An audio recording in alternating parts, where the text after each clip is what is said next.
Next Timberwolves game is a back-to-back against the Jazz in Utah. If you're wondering why the video already seems like it's over when it just began, it's because I'm making it a reflection of what that game was. Timberwolves get eviscerated by the Denver Nuggets in Denver. First 90 seconds, the Timberwolves have 3 turnovers, 2 of those being passes to Gobert that just end in turnovers, a very frequent thing. Gobert would have a miserable night, although a short one, because the Nuggets would go on a 32-2 run in less than 6 minutes.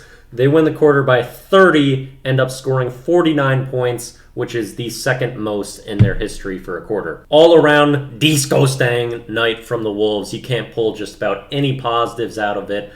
I was interested to see, it was Naz Reid's first start with Rudy Gobert. They have very few minutes together. And I was thinking, I'm like, you probably want to get Gobert used to playing with a skilled center that can shoot the 3, that fouls a ton. Like, Naz is not Cat, but they're very similar types of players. So you'd think you'd want Rudy acclimating how to play with his type of player, although Kyle Anderson, the person that Naz is subbing for, is the best facilitator and complement to Rudy Gobert. So it makes sense that if you're like, hey, I want to win, play Kyle Anderson, but what we need in the future is him figuring out how to play with someone like Naz Reid and Towns. But with this as our sample size of what it's like, I don't know if Finchie's going to really try that again. And a little bit more on kind of Gobert. His defense has been up and down this year, but the one constant is that he cannot stop his matchup, especially against the elite bigs of the game. Like, you see him try to shut down Sabonis, and he is just helpless. You can't do anything to stop him. Same thing against the elite of the elite and Jokic tonight, as he would have a triple-double in the first half, as well as playing incredible defense and inserting tremendous pace for the Nuggets all game. Gobert was actually guarding Gordon for a lot of that time, who was also annihilating the Wolves, but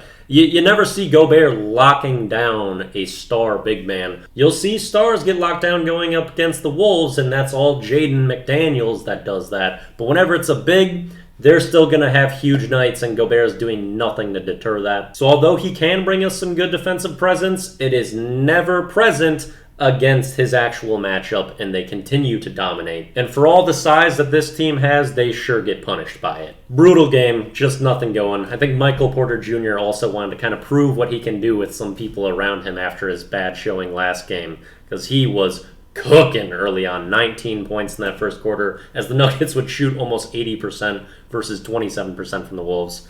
So bad. Moving on.